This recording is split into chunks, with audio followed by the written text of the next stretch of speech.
Welcome to Nerd.World. If you're new to this channel and you're enjoying the content, please like, share, subscribe, comment down below, as that all helps the channel grow. I didn't mean for that to rhyme, it just did. In today's episode, I'm doing a bit of a comparison because one of the fun occasions I have is a character I actually kind of liked and was surprised to see in Deep Space Nine was Jennifer Sisko. And I don't know why I was so surprised to see her. I remember when I first watched DS9, but the mirror universe counterpart of her was still alive while the Prime universe was dead. There are, of course, differences, but of all the characters in Star Trek, which have been seen in both universes, for example, a very good example is Captain Archer. Incredibly different man in both universes. Never achieved the rank of captain in the mirror universe. He was corrupt. Well, not corrupt as such, but he was certainly mentally unstable. He was a soldier, not an explorer, not a scientist. He was treacherous and untrustworthy. It was Terran, basically. But even by Terran standards, Archer was ambitious and dangerous. For a long time, a loyal Starfleet officer, but the moment he felt that Forrest was not doing the best interest of the Empire, he turned on him. But you get his Prime Universe counterpart. Good friends with Admiral Forrest. Loyal, dutiful, becomes an admiral, becomes president of the Federation. Completely different people. But Jennifer Sisko in both universes seems fairly similar, at least superficially. And I'm going to do a bit of an exploration, a bit of a comparison between the two.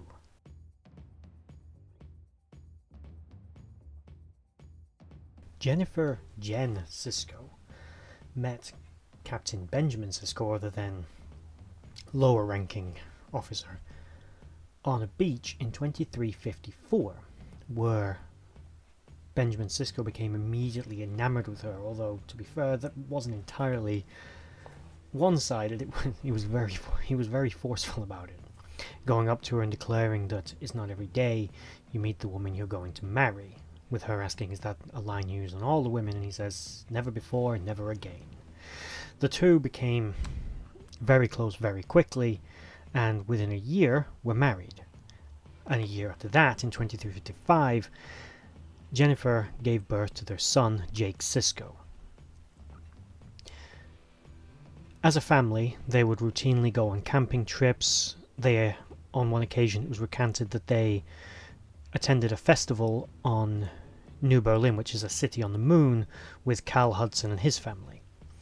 Later going on various off-world camping trips, as recalled by Jake Sisko when him and his father took a camping trip to the Gamma Quadrant. Slightly dubious place to go camping, if you ask me. Now, all this aside, wonderful life. Sisko was a career Starfleet officer, and in mine and many other people's opinions, civilians have no place aboard a starship that's going on deep-range operations. Maybe on a ship that's buzzing around close to home, but not something you're going to send out on deep space missions. That was something the Galaxy-class ship was equipped for, not the USS Saratoga. She would accompany Ben with their young son, and unfortunately, with the vessel being short notice dragged into a combat situation, the vessel would go up against a Borg cube, which had assimilated knowledge from Captain Picard of exactly how Starfleet was planning to fight it, and was able to defeat all 39 ships. Regrettably, Jennifer Sisko was killed at this engagement, although thankfully her son Jake did survive. This left a long, lingering scar, mentally and emotionally, on Ben Sisko, which took him years to recover from. Even when he began to date again, about 4 or 5 years later, he was still struggling with the idea of moving on, having difficulty sleeping, and blaming himself and his career for her death, almost making him resign at one point before achieving the rank of captain, before assuming command of the former Terok Nor, now renamed Deep Space Nine, as a Federation overseer. Now, it's understandable, of course, why this would happen, but ultimately, in my opinion, it's Starfleet's fault for putting civilians aboard ships in the first place. What were they thinking? Come on.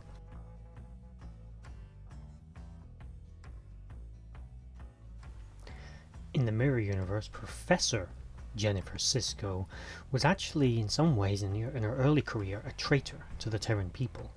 She had an affiliation and close working relationship as she came from a privileged Terran family, and she worked closely with the Klingon-Cardassian alliance, who had conquered Earth at the fall of the Terran Empire about 70 years or so earlier. She met that universe's Captain Sisko under unknown circumstances. How basically a pirate and militant like Sisko in that universe managed to encounter her. It was probably a rebellious phase of her life.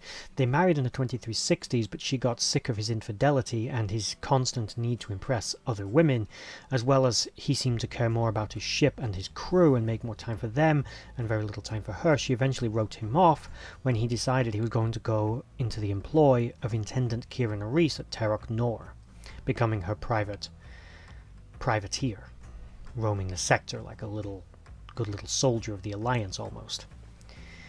Later, when he became the leader of the rebellion, her opinion of him was nothing more than he was just looking for another excuse to fight. He didn't really care about Terran freedom at all.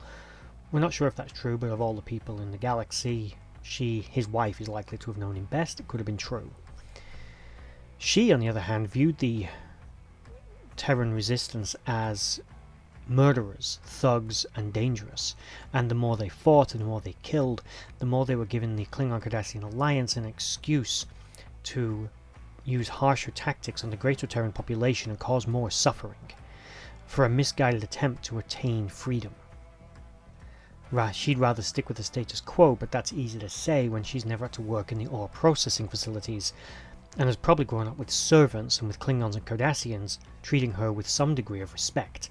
The fact that she's well educated, highly intelligent, and sits in a privileged position basically tells you that. Even her husband, despite being a Terran, again, he had his own ship and he had a certain degree of freedom.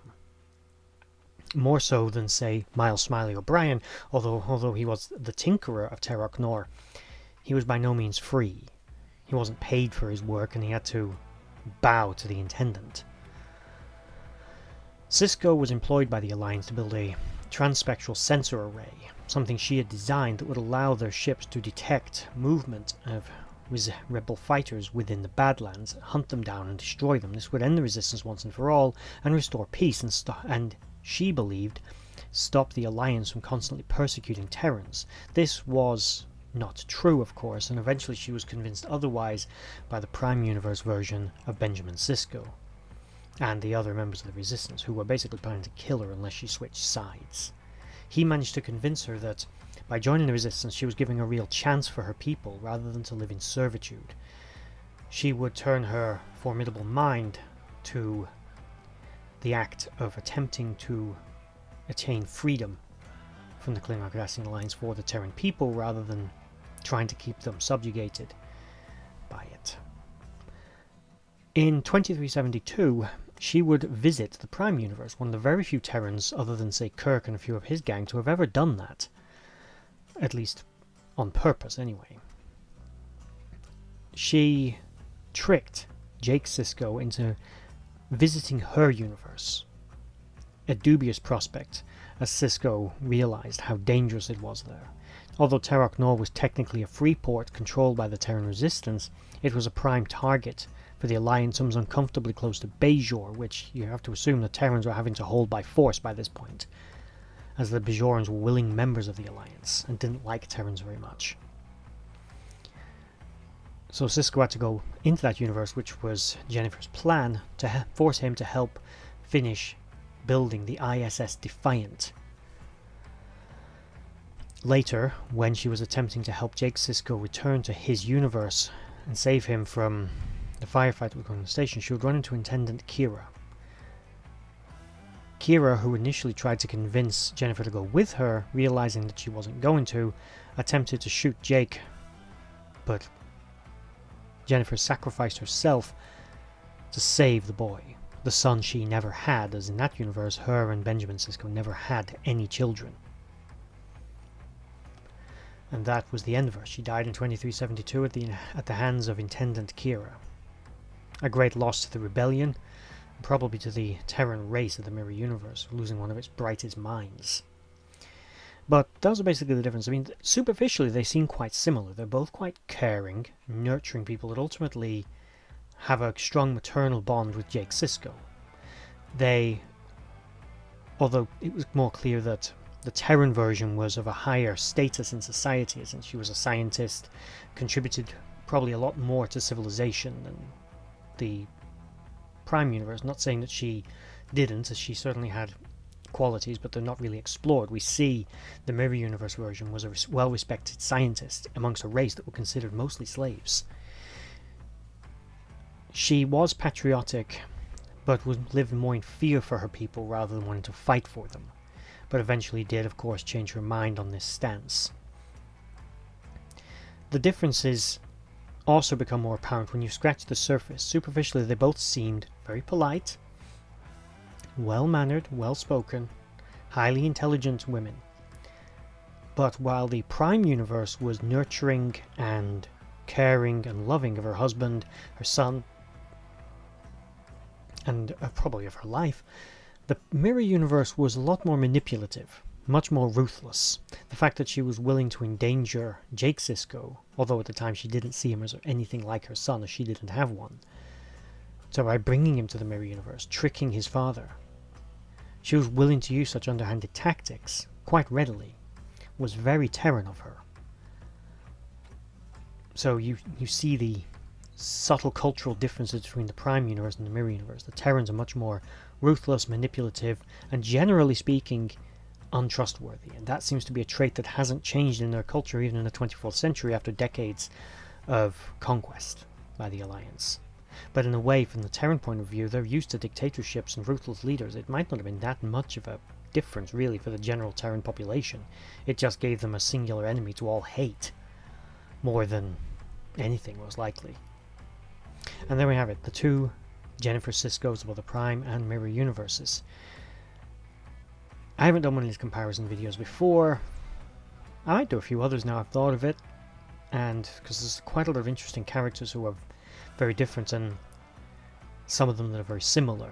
And there's always the funny way that Rom was trying to work out how things worked in both universes. Was the Mirror Universe automatically evil versions, or if you were evil in the Prime Universe, were you automatically a good version in the Mirror Universe, or was the Mirror Universe just a bit of a misnomer and it wasn't really mirror, so it wasn't always a perfect reflection. That said, I hope you liked this video. Please like, share, subscribe, and comment down below. I have two other channels, Nerd.World History and Nerd.World Films. They're linked in the description below. Nerd.World Films very similar to this one, but it focuses obviously on movies and movie trivia and other movie-related genre. And Nerd.World History is much more factually based about people, events, and objects and places from history.